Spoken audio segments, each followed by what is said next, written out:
But let's start at Anfield because they were coming off a game at the weekend where Liverpool had surrendered a 2-0 lead to Brighton. They had, and I'm surprised more people aren't talking about this. In midfield, that was an injury crisis. That is an injury crisis. Curtis Jones, this black eye, so he can't play. They had to start Alex Oxlade-Chamberlain, who really hasn't played very much at all in a long time, really isn't a central midfielder. They started Fabinho, who's great, but just first game back from injury. Still a big call. They're playing an Atleti team who admittedly have a ton of injuries themselves. And boom, 20 minutes, they're 2-0 up, never look back. Incredible. Similar start, to be fair, to the reverse fixture 2 weeks ago where they started so well as well. The difference this time is that they kept the score. But it's just the ball from Alexander-Arnold on the first goal is magnificent. To the point that I'm even surprised that Atleti didn't have, in the way they prepared for this game, something or someone saying, okay, we cannot let Alexander-Arnold picking up those kind of a bit more central position in the last 30 yards and ping the ball and cross the ball that way. You would expect think that someone like Carrasco would just push out. Yeah, so I wondered about that, right? In that system, in that 3-4-2-1 that they were effectively playing with Correa and João Felix, my guess is actually they asked Carrasco to track the winger. Yeah, probably. And it should have been whoever was on that side, João Felix probably, to go, or possibly Correa, to go and pick him up.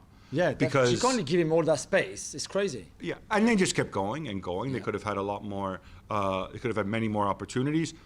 Only blight on the evening, obviously, Firmino coming on at halftime, coming off. We'll find out more. It looked to me like a muscular injury. Yeah, it does. And Klopp said we wanted to control the game, and we controlled it well in the second half. Once Atleti were down to 10 men and the 2-0 lead. And to lose Firmino when you wanted to slow the game down and just control it, it's really unfortunate. What I thought was interesting was about Atleti's approach. It's almost like a stereotype that, well, they're trying to be more expansive, they're not as good defensively. Clearly, there were some defensive Savic missing is a big loss. Equally, those people who say, though, like, oh, the Atletico of old, they're gritty, they're defensive, blah, blah. That's kind of like, hey, 2018 called and they want your take on Atletico back. Because they haven't... They're different. They try to play football. They have to be. If I play effectively a front three, plus De Paul with Koke in midfield, I'm not going to be able to defend in the same way. I will try to take the game more to the opposition, but still they don't look comfortable doing that. No, we saw them really good against Betis doing that. I guess maybe that was a step too high away at Liverpool against this Liverpool team that is so strong.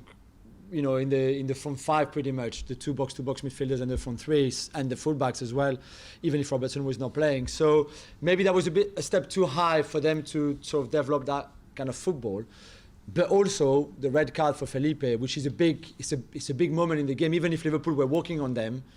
Once he gets sent off, and you know what? I'm happy he got sent off. One, I hate those cynical fouls, and two, if the referee says to you, "Come here," like if your teacher say, or if like your dad say, "Come here," if you don't go, your dad is going to lose his shizzle. It's the same for the referee.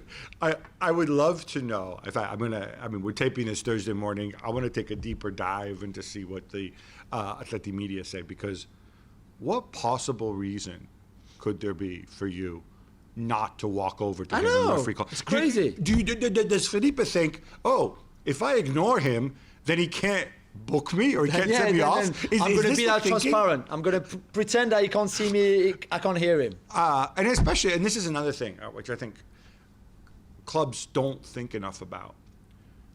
When you're playing out, the referee is important. I know. So we used to say, oh, referees are the same. They do the best. No, they're not. Some referees are very good. Some referees are less good. Some referees have certain personalities. You can wind them up. So much. A few years ago, there was one club who, for a while, employed a former referee to help coach the players on how to approach this referee. Yeah. I'm surprised more don't do it because you know. With Danny McAlee, not that he's some crazy strict guy, he's a very good referee. You know that is not the referee with which to do that.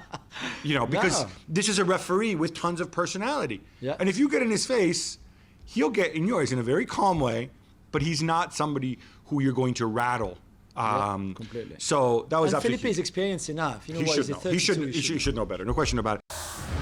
Thanks so much for watching ESPN on YouTube. And for more sports highlights and analysis, be sure to download the ESPN app. And for premium content and live streaming, subscribe to ESPN Plus.